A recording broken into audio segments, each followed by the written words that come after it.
Hi guys! So it's been a lot longer than I wanted to have between Q&A posts, but unfortunately life takes over and I just didn't get around to doing my second video, which I really wanted to because you guys are awesome and you ask so many amazing questions that I want to answer. So I'm hoping to, one, keep this a little bit shorter, help my download speed up a little bit with this video, but two, I want to cram in, a good number of questions if possible, but I still want to make sure that I explain them, fully. So let's get right to it then. I do want to say, first of all, again, thank you so much for asking all your questions. I love that you guys really want to know more. I will say that I didn't do some questions. Those are really, really good ones, and I will tackle them, but I'd rather write about them and do a whole post on them versus some of the more general questions I'm going to tackle here. All right, so one question that actually comes from Tiff, or Tiffany, I'm assuming. So she asked me, what are some of the clothes and stuff that I wear to the gym, some of the brand names, etc. So I'm sure you might have known in some of my posts or noticed that I love Lululemon. Lululemon is my go-to. I'm sure a lot of girls are Nike fans or maybe even Adidas, but Lululemon for me is my brand of choice. Yes, it's pricey, but they last forever. I have their capris, I have their tanks, I have their sweatshirts, leggings. I basically live in Lululemon. I'm a typical personal trainer who lives in Lululemon. It also doesn't help my addiction when they give me a discount after doing the CanFit program. So I get 20% off at all Lululemon, which just makes my life a little bit happier. So that's my clothing. Now in terms of my shoes, I am a big, big, big, big lover of Vibrams. So I actually just got my new pair today, which I normally wear, all right, one second, these guys. See those? But they're getting a little worn and torn. I've only had them for a year, and I wear them all the time. Plus, I want to wear them outside as well as like a normal everyday shoe because I find that they really help, with knee pain, which I have a really kind of weak left knee, which can get kind of sore and agitated from regular shoes, I find. And I just find them really comfortable. They have no support really whatsoever. They're really nice and bendy. Um, but that's the way we're supposed to be walking. We're not supposed to have shoes with arch support. That's really, the whole idea of support kind of came in when, oh, apparently we need some, but that's not what your muscles are used to. We're used to walking bare feet in our primal stages of life. Babies walk on their feet, bare feet, and they're perfectly content. They have lovely arches. And, so many people suffer with fallen arches. And I can't help but wonder if that's because of poor shoe choice, really. These, they kind of mold with your foot and they force your muscles and your feet to work as they're supposed to be. Just like a caveman would, they don't have shoes. And their feet were just fine. And I'm sure their arches held up just fine. Um, Again, correct me if I'm wrong. Please post in the comments your thoughts about Vibrams. And I know I've heard, I did not read into, but I did hear that they were under a lawsuit. But I will say that I love my Vibrams. I love them, especially for leg day. They help you feel the ground, especially when you're squatting and lunging. It's really beneficial to really have your toes spread out and really feel planted on the ground. My yoga instructor at one point, he used them as well. They're just great, and I love them. I will show you my new ones. These are my everyday now. My dad brought them today because I have insanely small feet and required a size that they don't carry in the store. Anyways, moving on. Purple. Same style because I need this bungee cord because my feet are so small they need something to tuck into them. Oh, sorry, that made no sense. They need something to really cinch the shoe onto my foot. So, but I just love them. They're purple. These are my now everyday walking shoes, and I don't have to feel gross about wearing my gym shoes to work or just when I want to walk. So anyways, moving on. So Vibrams and Lululemon is my top brands of choice. As for my gym bag, I use my school backpack. That's just what I use, so nothing really special there. I do have my own Lululemon gym bag. It's great. But I like to be able to have the weight on my back rather than on one side of my shoulder, because I felt like in second year I was doing the whole slinging it over one shoulder thing, and I ended up getting a slight injury to my left side and my knee. It started hurting a lot, and I was actually really concerned that I had damaged something, just due to having the weight asymmetrically placed. And it's, a backpack's meant to be worn like a backpack so that the weight is distributed throughout your back. I don't like the side bags anymore because I just find that I have a tendency to put it on my left side, and that's where my left knee, is weakest, so it just doesn't work out in my favor. So that's that. I hope that answered your question, Tiff. So another really good one is snack ideas. This was by Marissa. So snack ideas. Really great question, and I'm going to give you a basic general answer. If you are no restrictions, when I say restrictions, I mean vegetarian, veganism, allergies, etc. Some really good snack ideas. Generally, don't have to be sweet. They don't have to be savory. They can be kind of what you like. In general, I would say a really good snack, again, has at least 2 of the macronutrients, if not all 3 is best. But again, if you're on the go, it may be difficult to get your fats, carbs, and proteins all in one go. But especially fats are going to keep you satiated longer because they're more energy dense. They're also much more satisfying. So a lot of people tend to go for fattier stuff, and I say fattier stuff, I don't mean in a negative way, for snacks. Things like nut butters or hummus is a great carb, protein, and fat source. So having hummus with veggies is a really great snack. It has fiber in it as well, which will help to fill you up between those meals when you're having that lovely energy slump in the afternoon. Also a great idea for vegetarians and vegans. People who, again, no restrictions whatsoever. You could do Greek yogurt with some fruit or some healthy granola sprinkled in, or healthy cereal if you do that. There is your protein. You also get your carbs. And, adding some nut butter to that would be a last addition, or even some hemp seeds or some flaxseed or some nuts of some kind would be a great fat source to add to that yogurt to give it, all 3. But again, if you're running out the door, grab your yogurt, grab an apple, there you go. Protein, carbs in one shot. And I also wouldn't recommend getting 0% anyways, so you would have a little bit of fat in it. Side note, I wouldn't get 0% because generally they load it with sugar and other chemicals because they've taken the fat out, so they have to make it taste good. So they generally add something in there, some sneaky gross thing that replaces that flavor and that texture that the fat would normally give it. So don't be afraid of the fats. It generally is actually digested better. If you do have any sensitivity that you're unaware of, it is digested better the higher the fat as well. Other snacks, nut butter with veggies or nut butter with fruit is a good, quick, easy snack. Let me see, I wrote down some little ideas here. You could also do hard-boiled eggs if you're not afraid of carting those around. Good fat source, protein source. Of course, there's no carbs in that, so maybe hard-boiled eggs and some veggies, or hard-boiled eggs and some fruit. That's kind of a weird combination, but do what you like. Making your own healthy trail mix. Throw in some nuts and seeds and a healthy cereal of some kind, or some, oats could be done. You can make your own little muesli. I have a recipe on my blog for a healthy kind of granola type cereal that you could use, or I have a bunch of muffins and protein bars that you can totally make.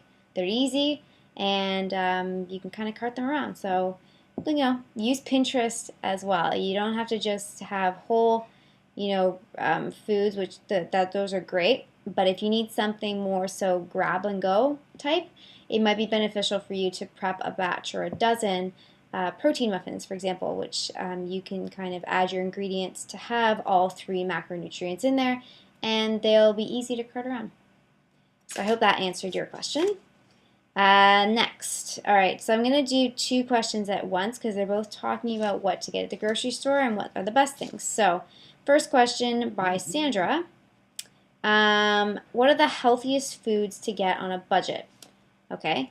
And then the second question are what are the top foods to splurge on? And that one is by Anonymous. What was I going to say? Top foods to splurge on. What she meant essentially is, should I buy organic? I'm assuming. Things like that. All right, so in order to look at both, I'm going to start with, okay, basic foods on a budget. I'm going to try not to be biased. I'm not trying not to list everything I own in my fridge because I buy a lot of stuff that is a lot on the cheaper side because I can't have dairy. I don't buy bread and stuff like that. So a lot of that is taken out of my diet, which I'm lactose intolerant and I'm also gluten-free at the moment while I'm dealing with some stomach problems. So that was why I don't have those items in my house. Moving on. So I get sidetracked a lot. Healthiest foods on a budget. If you start off with the produce and the fruits, those are going to be your cheapest items in terms of whole healthy foods, as well as some of your breakfast items, basics, so oats or oat bran. Really cheap. You can buy it in bulk if you like. And again, it's very versatile. You can use it in baking. You can, there's your breakfast, oatmeal. Okay, it's super cheap and a great health food, lots of fiber, some protein in there, healthy carbs, vitamins, minerals. Okay, great stuff. As far as produce, I would always say, local stuff, especially for us in the summer and the spring season when all of our produce is coming up in the farmers markets. You're going to get great deals on those. But typically things like kale, which is a superfood, tons of nutrients in kale. If you compare even kale and spinach is great, but the nutrient profile in kale is so much higher than that of spinach. But feel free to buy whatever. Spinach is cheap. Kale is often on sale and it is fairly low or cheap throughout the year because it can grow actually in colder temperatures. So that really helps as well. So your leafy greens are going to be fairly cheap.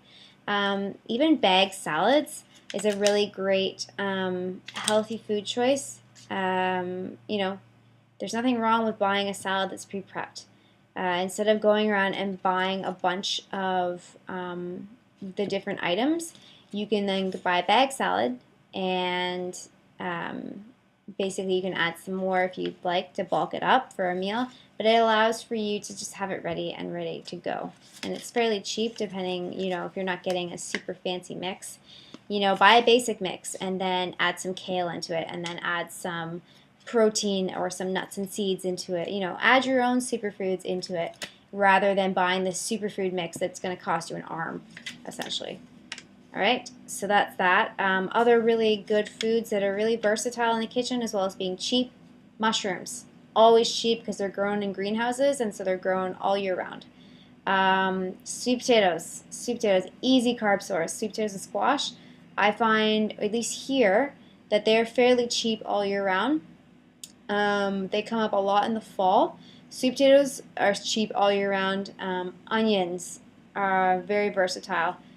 But we're talking healthy foods. So avocados fairly cheap all the time and have great nutrient profiles as well. Really good healthy fats in those and lots of fiber, even some protein for vegetarians and vegans. What else?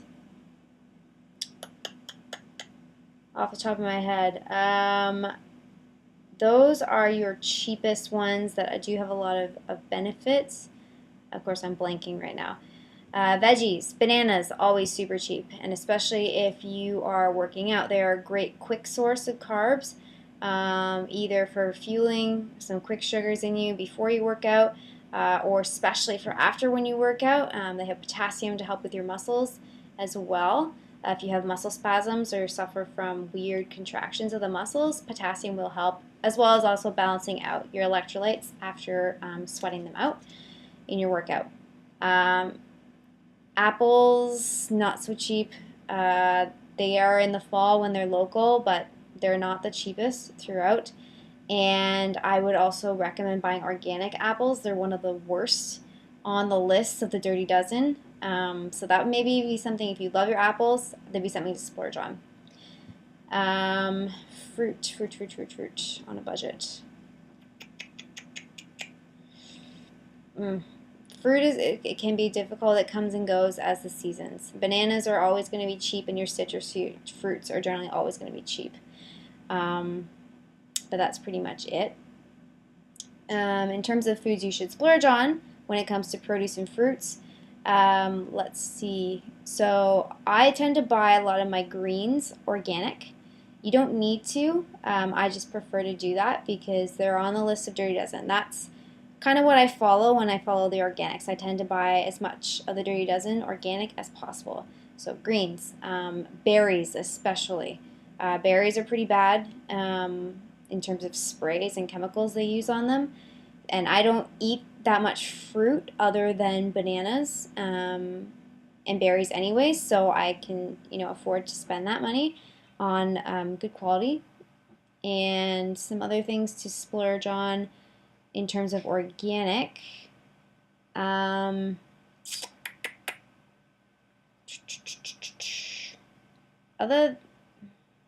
than that, I don't think that there's a huge number of things that you should be buying organic. Things to splurge on that have a lot of healthy benefits. Any of your green veggies that come out, things like asparagus and zucchini, great health benefits. Excuse me. Because they're green. Broccoli, that's another one. Super cheap. It's your green veggie, and lots of benefits there. Get as many greens as you can. Those are going to be your healthiest, and often a lot of them are cheap. Sorry, that seemed really, really rambled. I hope that made sense. I'm going to try to keep it more organized as I move on to a different section of the grocery store. In terms of protein sources, things that are going to be cheap, it's tough because this is where things start to get more expensive. Fish can be fairly cheap if you buy it frozen, and obviously the amount of benefits that come from fish are huge. Now, little individual portions of salmon cannot often be put on sale, so you can grab some of those. Salmon is a great healthy fat source of omega-3s, omega-6s, so really good brain food. What else? Haddock, cod, frozen. These are generally fairly cheap, at least they are in my grocery store. Things to splurge on in terms of protein. All of the rest of your proteins for our meat and carnivores lovers, as well as any vegetarian who is okay with fish. I prefer to splurge on my fish, and I also prefer to splurge on my meat, ground, like beef specifically. I don't eat that much beef. I eat it maybe once a week. I try to get a red meat source in. But because I do that, and because I really don't like the practices that we do with our cows or conventionally, the growth hormones, all that crap that they give them, the grain fed and everything, I can afford to buy either exotic meat, so my bison, my venison, which are never caged, like a cow would ever be, or I'll buy organic, beef if I really want beef. But generally, if I want red meat, I'm going to go with my bison instead. It's pricier, but because I only have it once in a while, it's fine with me. I can't afford to buy chicken and turkey and stuff like that organic. I eat more of it, and the same with my fish. I would love to be able to buy organic fish, but I can't afford it. I can't afford to eat all of my fish organic. I buy wild. That's one tip, is wild source is always going to be better for the most part than farmed. I don't really like the farming practices. They tend to inject their fish with dyes as well as chemicals to make up for diet, changes. Obviously, they're not eating their normal diet. They're eating whatever's thrown in the pen. So that's that, and I don't really like to support that. So that's meat meatier type proteins. Now your cheaper ones that have great benefits, all of your beans and your lentils are going to be great, and these are for vegetarians, vegans, and our carnivores. Great protein sources. Eggs for everyone except for vegans, unfortunately. Great source of your fats and your protein, and they're generally fairly cheap. I do splurge on eggs, and I buy free run because I don't want them to be fed grains. That's just my preference. Don't feel the need to do that. They're a lot more, about double the price of conventional eggs if you buy organic or cage-free. Difference between cage-free and organic. Organic, essentially their feed is just organic. I would prefer to buy cage-free over organic eggs. Cage-free means they're running out in the field, they're eating what they're supposed to, grass, whatever that may be, worms. Organic, they could be feeding them organic grain-fed, which is not what I want. I don't want my chickens to be eating grains. That's just how it is. For me, at least. Let's see. Other protein sources. Nut butters. Peanut butter's cheap. Other than that, the other ones aren't so much. One possibly to splurge on would be almond butter. Really great benefits. But nut butters, they all have different benefits that they have. You know, cashew butter is amazing. Not as high in protein. And a little bit on the sweeter side, but it's amazing. It has its own benefits. Any nut is going to have slightly different benefits nutritionally, but they're generally more expensive. Peanut butter being the cheapest, just make sure you buy natural. No oils, no salt, no nothing added to it. Dairy. Dairy, again, I'm going to call it a splurge anyways because for the most part, it's fairly expensive. Probably your cheapest options would be things like cottage cheese. Not a lot of people like cottage cheese, but things like yogurt and stuff, not going to be the cheapest options. So if you really like your yogurt, then that's going to be a splurge for you. Last but not least, we've got our grains. Like I said, I've already been over oatmeal. Breads, I want to go into a later post on bread and why I'm not a huge fan of it. But breads can be cheap depending on what you want. Healthiest breads out there are going to be things like Ezekiel breads. They aren't as cheap. They're about $5 a loaf. But they don't contain any flour. They're sprouted grains, which make things more bioavailable for your body, better able to digest those nutrients. So those are really good breads. And ones that I was actually eating before I went gluten-free completely. Other grains that are going to be cheap. Quinoa is more of a splurge. Things like brown rice is going to be cheap. You can buy big bags of it. Other grains, like explore some of the other ones. Buckwheat, gluten-free grain. Also, millet is fairly cheap. Barley, really great grain. You know, a lot of these are very versatile, and you can totally get a whole bunch of grains that are cheap and that you can make a whole bunch of different dishes with. I think I've been through everything. Top foods to splurge on. Oh, your superfoods. Take these as you will. Not everyone is huge into superfoods. Like I love buying as many as I can, get my hands on, and that I can afford at the time. Superfoods being those that, you know, compared to the weight or the size of them, their health benefits are huge. So the ratio of like weight to benefit is like massive. Things like chia seeds. Cheaper option to chia seeds would be flax meal. Okay, but chia is more bioavailable and they have more of your omegas, your omega fatty acids than flaxseed and flax meal does.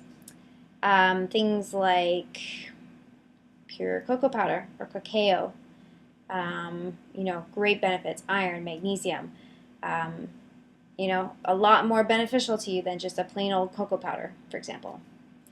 Other superfoods, green supplements, those are going to be fairly expensive. I would just, don't splurge on those.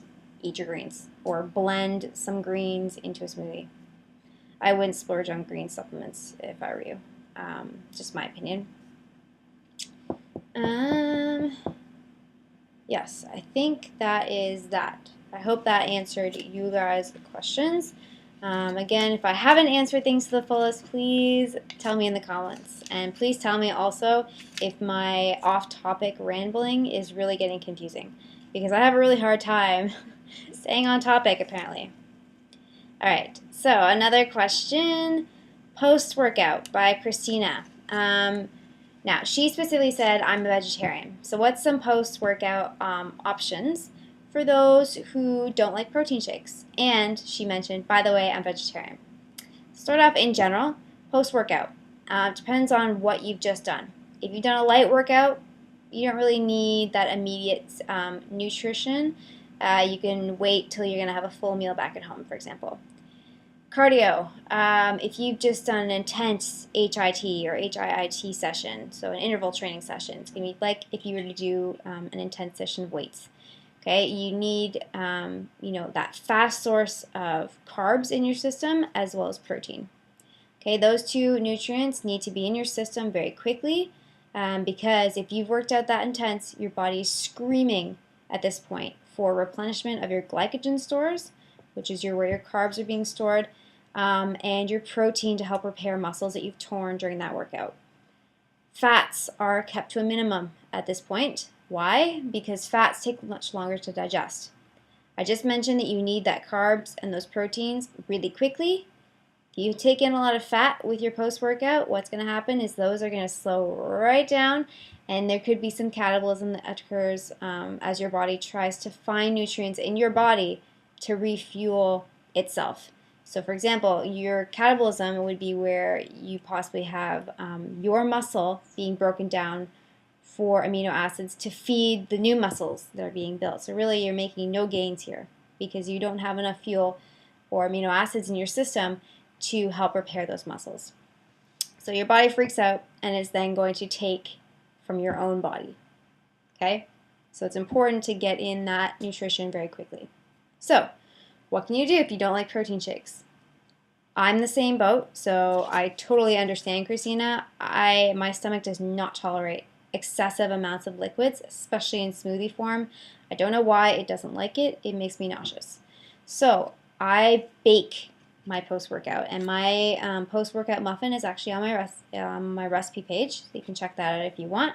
It's basically a protein shake in a muffin form. It has my whey, has oats for carbs, it has banana for those quick carbs, because if you're going to have, sugary carbs, so your fruits or any honey, for example, you should have it after your workout so it goes in fast. It's good, that's the one that causes the glucose spike, okay, in your body, or the insulin response. They're going to be the ones that are digested almost immediately, and that's the time when your body wants those the most. So, and then I also have very little fats in my post-workout. So I have oats, protein, and banana, and that's pretty much it. It's a couple egg whites in there to hold it together, and voila, I have my little muffin. Recently I've been adding some chlorella in there, or no, it's chlorophyll, because I had a sample.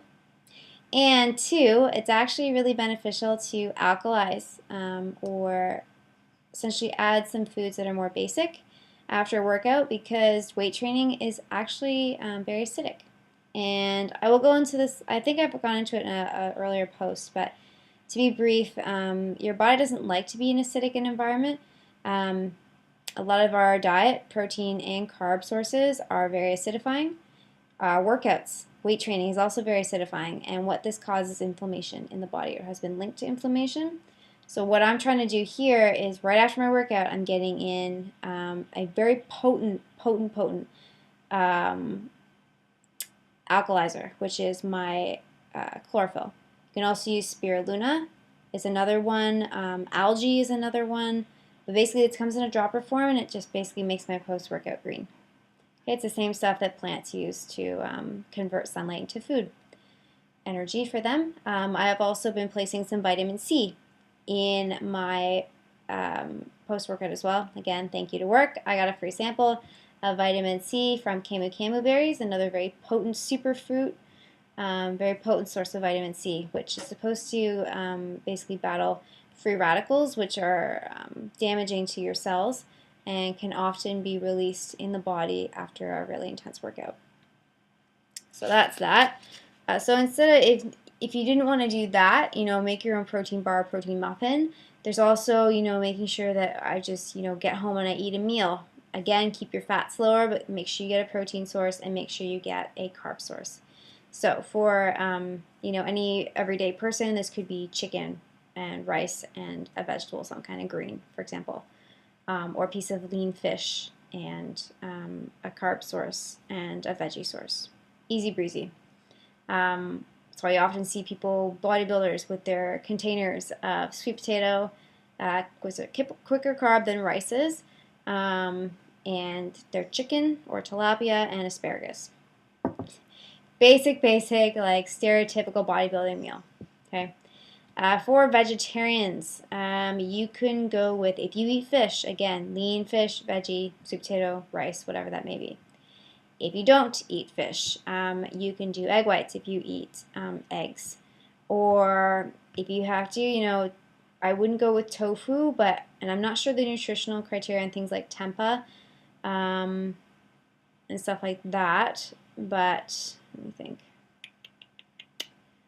Chickpea, another issue is fiber. So fiber is going to do the same thing as fat will. So I was going to say, possibly do some lentils or some chickpeas, but you want to have something, or beans, have something that is fairly low or on the lower side in fiber, because those have both fiber and fats in them. Very healthy for you, great source, but after a workout, it's going to slow that nutrition down. So you want to keep things as low in fat and fiber as possible.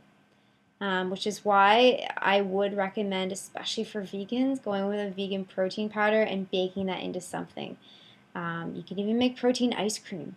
Okay, just take your ingredients and frozen banana, some whey, a little bit of almond milk to get it going in your blender, and you'll get a nice soft serve, which is protein rich. And there you go. There's your post-workout right there. So I hope that helped. All right, so my last question as I come up to past the 32-minute mark. Jennifer, getting back on track, you said you went on a trip, and you said, you eat normally very healthy and clean, you exercise, 6 times a week. I think that's the right comment I'm looking at. But, you went on a trip, you splurged on some alcohol, and now you need to get back on track.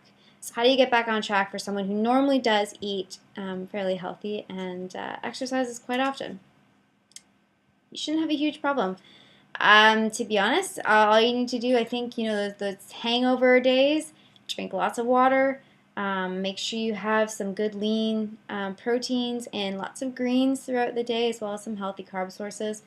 Essentially just, you had fun for a couple nights. And to get back on track, you just need to, the major thing is water. Flush out those toxins, water, sleep, okay? Maybe if you feel the need to eat a little bit lighter on those days, then you can, make a big, salad, but make sure you have a protein source in there. Do not skimp on fat sources in there, and do not skimp on carbs, okay? Don't feel the need to go low carb, low fat the day after you splurge, no, okay?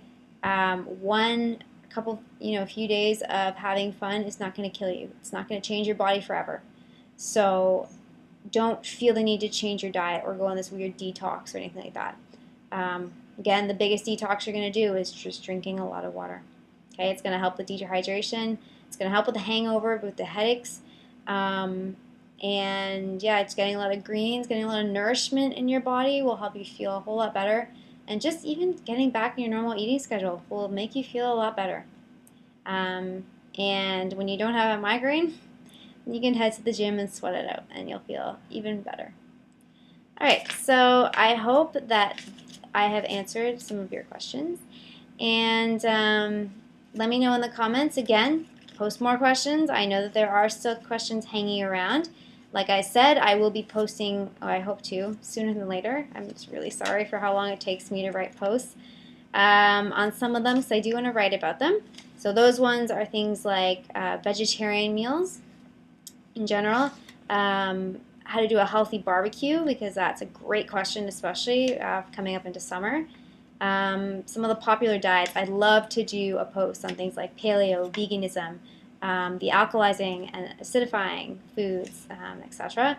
And another question I've been asked a lot is about lower body training and working on building strength while also burning fat. And I've mentioned a lot of times to these people about plyometrics. So I want to really get into what plyometrics are and how they can be useful. So those will be written posts to come hopefully very soon. So I will leave you now for this evening, and I hope you have a great Friday night. Or if I don't get this posted until tomorrow, have a great Saturday and a great weekend. So I will talk to you guys later. And thanks for your questions, and I love you all. Bye.